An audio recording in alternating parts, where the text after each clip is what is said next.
Son advertencias, amado. Advertencias apostólicas. Incluso Jesús mismo lo advirtió. Cuando usted ve la Biblia en el Mateo capítulo 16, verso 12, usted ve cómo Jesucristo le habló a ellos. Acuérdense que se lo dijimos al principio. Guardado de la doctrina de los fariseos, que se guardara de la levadura. No la levadura del pan, sino la levadura de los fariseos, de los saduceos y de los herodianos.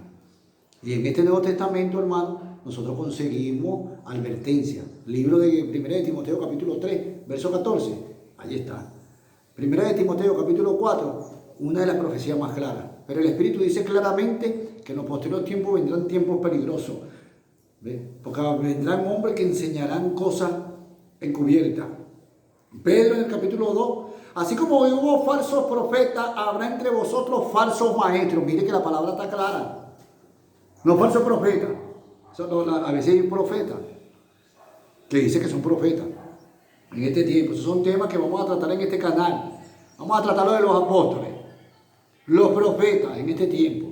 ¿Cuál es el papel de los profetas, hermano Array? ¿Hay profetas en este tiempo? Sí hay, pero ¿cuál es su trabajo? Vamos a verlo. ¿Hay apóstoles o somos apostólicos? Eso lo vamos a tratar. El matrimonio, las mujeres del ministerio, porque por ahí ha venido la apostasía.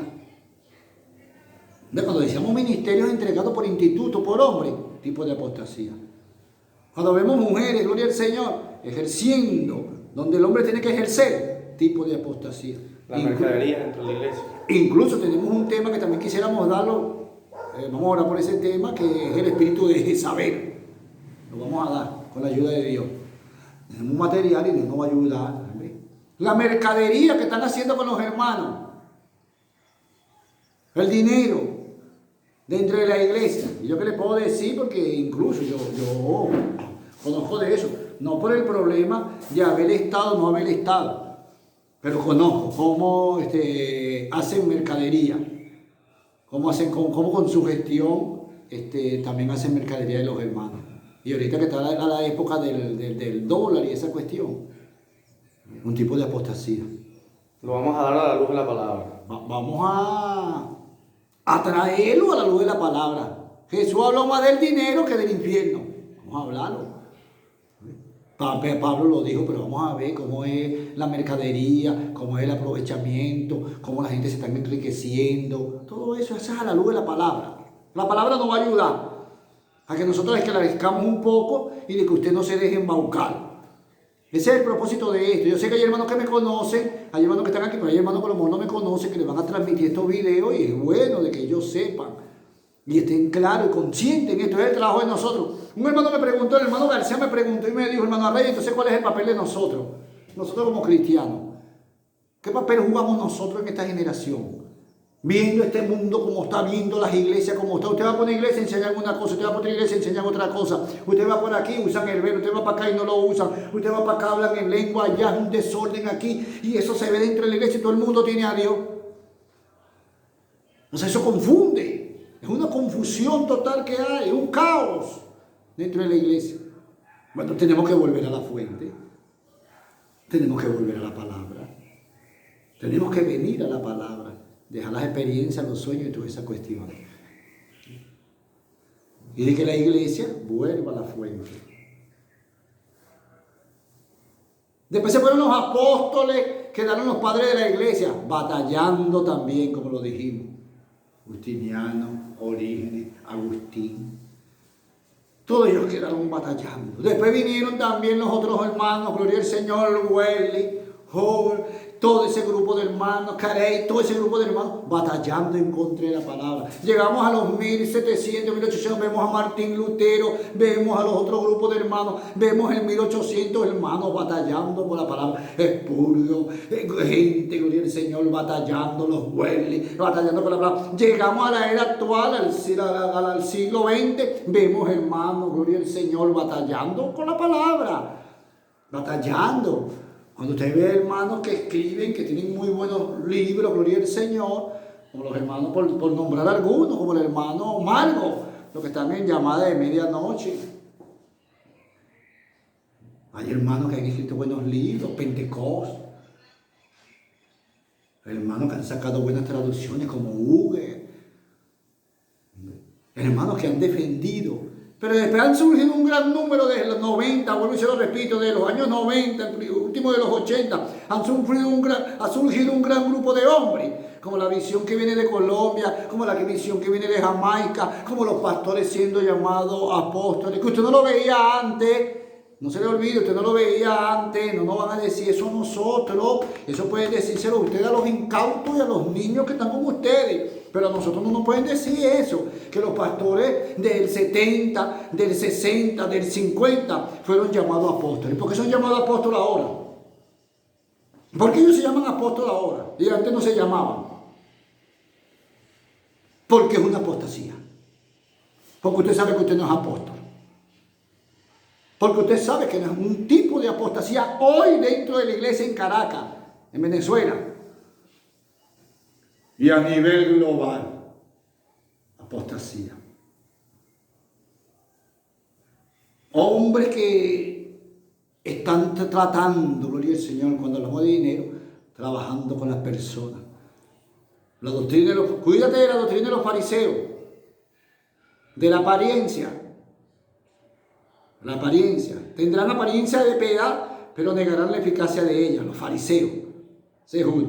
Los saduceos, que niegan el poder de Dios y las sagradas escrituras. Los dones. No les interesa que la iglesia tenga dones, que la iglesia tenga visión, que la iglesia tenga sueños, que la iglesia tenga revelación. No les interesa eso, porque van a ser descubiertos en su marramucia. Entonces omiten los dones. No, eso eran para otro tiempo, para este tiempo no. Y la que domina más la doctrina de Herodes, los políticos. Porque la gente ahora se está metiendo a políticos, los pastores no encuentran qué hacer, ahora se meten a políticos. Tú no puedes ser político. Dios no te ha llamado a ti a eso. Dios te llamó a ti, fue para un trabajo espiritual. Hermano Array, pero queremos darle la vianda a las personas, que lo hagan los diáconos, de darle eso a los diáconos. Dale eso a los diáconos. Cuando escogieron los diáconos, lo escogieron eso para que le dieran las viandas a las viudas. Los diáconos. Y los apóstoles, lo que ustedes dicen que son, ellos se encargarán de la palabra. Un pastor es para que esté encargado de la palabra, del alimento de la grey, de dar buenas enseñanzas, de dar buena doctrina. Hermano Array, la iglesia es malo que tenga acción social, que la tenga, que tenga acción social la iglesia. La iglesia tiene que tener obra, la iglesia tiene que tener acciones sociales, es bueno que la tenga, pero el hombre que ha sido llamado para dirigir es un hombre que tiene que dar de lo espiritual. Entonces los hombres agarran la sopa, agarran la yaca, agarran las arepitas y la ponen al frente, y la palabra, no se olvidan de eso. Esa es la apostasía. Haciendo una cosa, no dejando de hacer la otra. Lo primordial es la palabra espiritual. Porque no es esto lo que va a cambiar al hombre. Porque si fuera por comida, como dice nuestro hermano, entonces en los restaurantes tuvieran gente cambiada, gente transformada.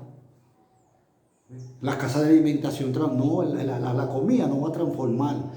Lo humano no puede transformar el humano, hermano. No puede dar el nuevo nacimiento. Un plato de sopa no le va a dar nuevo nacimiento. Pero una palabra, la Biblia dice, la fe viene por el oír. Y el oír por la palabra de Dios. Entonces los pastores están llamados al alimento espiritual. Eso es lo primordial. Si usted me dice, hermano, tengo 100, y de esos 100 que tengo de alimento espiritual, 95% de alimento espiritual. Que vengan y le dé alimento espiritual, que le dé enseñanza, que prepare hombre, que capacite hombre, para que eso fue lo que le dijeron a Timoteo. Por esta causa te dejé en Éfeso, para que corrigiese y pusieres hombre. Se lo dijeron también a Tito cuando lo dejaron en Creta. Allí lo estábamos viendo, dos jóvenes, Tito y Timoteo. A Timoteo lo dejaron en Éfeso, en Éfeso. Ahí dejaron a Timoteo, ¿ves? Para que corrigiese. Y a Tito lo dejaron en una isla. En la isla lo que había era un puerto, y lo que había era depravación, según la historia. Los cretenses eran borrachos y crotones, como su propio profeta lo dijo. Lo dice Pablo. Grosero, vulgares, bueno, una Caracas cualquiera. Una Caracas cualquiera llena de borrachos y de prostitución ahí en la avenida Boral. Esa era Creta, la isla de Creta. Ahí mandaron al joven Tito para que colocara anciano y no viniera la apostasía. Y al joven Timoteo, hermano Arraya, al joven Timoteo lo dejaron en Éfeso.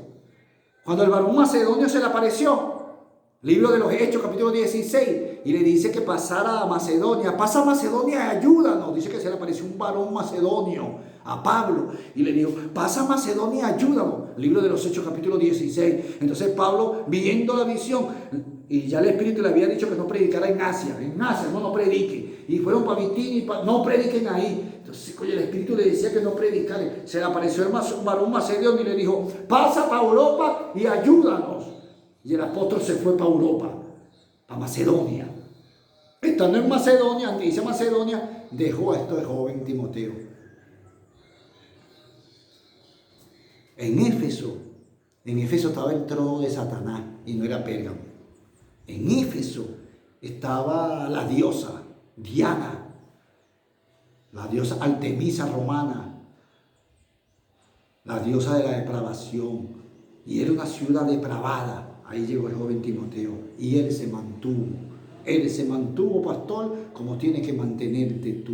Tú no puedes cambiar por las circunstancias, tú no puedes cambiar por la situación, tú no puedes cambiar, hermano, porque te hagan cambiar los hombres, las mujeres. Da mucho dolor decirlo, hermano, pero tengo que decirlo por este canal. Hay hombres que han cambiado porque las mujeres los hacen cambiar. Porque su esposa está en la vanidad y él no quiere llevarle la contraria. Porque la esposa es más que el ministerio. Las esposas y los hijos han hecho cambiar iglesia completa. Cuando usted vea eso, salga corriendo de esa iglesia.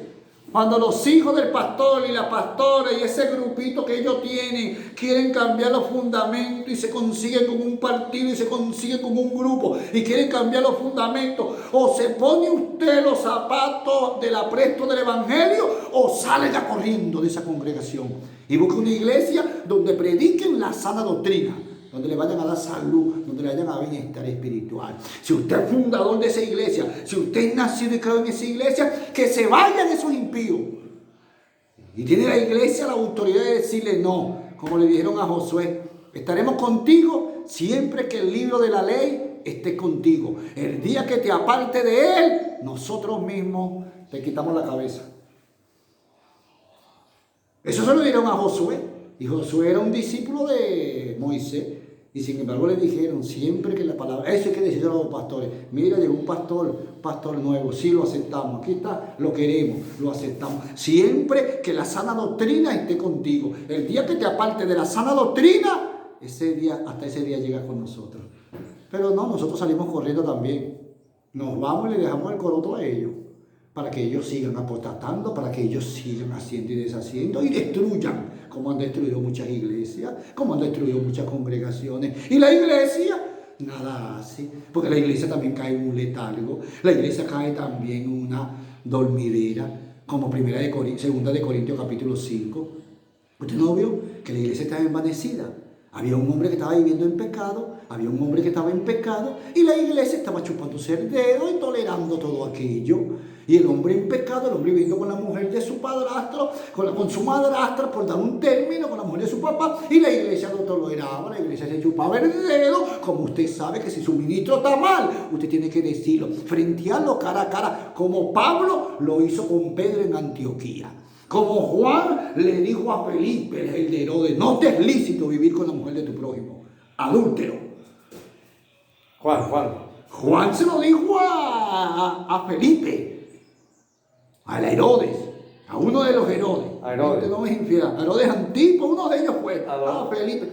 Y Pablo se lo dijo a Pedro, estando en Antioquía, el libro de Gálatas. Ahí está en el libro de Gálatas. Cuando se encontraba en Antioquía, Pedro estaba con disimulo. ¿Sabe por qué estaba Pedro con disimulo? Que estamos hablando del tema de la apostasía en el Nuevo Testamento. Porque los ebionitas, era un grupo que habían, los ebionitas, hermanos que estudian, búsquenlo, los ebionitas. ¿Quién eran los ebionitas? Los ebionitas eran los que estaban con la ley y también abrazaban el cristianismo, pero no querían soltar la ley. Y eso estaban ahí, tratando de que la primera iglesia apostatara de lo que le estaban siendo enseñado, de la nueva transmisión que estaba recibiendo. Pablo se puso firme, pero nosotros sabemos que los hermanos están mal y uno se queda tranquilo, hermano. Quiere aprovechar, le aplaude. le goza, le pica torta. No sé qué quieren decir con eso ahora que usan ese término.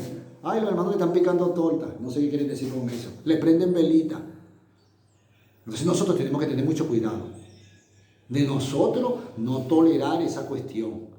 Acuérdense que se lo dijeron a la iglesia de Tiatira. La iglesia de Tiatira toleraba a esa mujer. Señor, la iglesia de Tiatira toleraba a esa mujer. Pero tengo contra ti que toleras a esa mujer Jezabel, que se dice profetice y seduzca a mi siervo a comer cosas sacrificadas a los ídolos. Y ahorita, dentro de la iglesia del Nuevo Testamento y de la iglesia actual, hay un espíritu de Jezabel que está haciendo que apostaten los hombres de Dios. Hay un espíritu dentro de la iglesia que quiere que los hombres de Dios forniquen, no solamente en lo espiritual, sino también en su corazón. Cómo se visten y cómo andan. Cómo se visten y cómo andan. ¿Quiénes las mujeres de nuestras congregaciones? Los hombres. ¿Cómo nosotros estamos enseñando, esposo? Tú que tienes tu esposa, ¿cómo le estás enseñando? Ese es un tipo de apostasía dentro de la iglesia, en el Nuevo Testamento.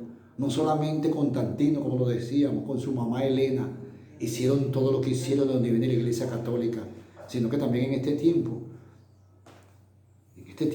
también dentro de la iglesia hay apostasía. Y nosotros estamos tratando, hermano, por todos los medios, de luchar, de mantenernos, a pesar de nuestros fracasos, a pesar de nuestros pecados, a pesar de nuestras infidelidades con Dios. Nosotros no queremos poner a un lado la palabra. Hay pecados que son personales de nosotros, hay pecados que son, hermanos, particulares de nosotros que cargamos y le pedimos perdón a Dios cada vez. Gloria al Señor, nos acercamos a Él, pero no queremos ser apóstatas de la palabra. Tenemos que reconocer que tenemos que tener un nuevo nacimiento, tenemos que reconocer que tenemos que tener santificación, tenemos que reconocer que tenemos que permanecer en la sana doctrina, tenemos que reconocer que tenemos que permanecer con la esperanza bienaventurada de que algún día viene Cristo a buscar a su iglesia y nosotros tenemos que estar prestos para irnos con Él. Si no tenemos todos estos principios, nuestra vida vaga en este mar que es el mundo.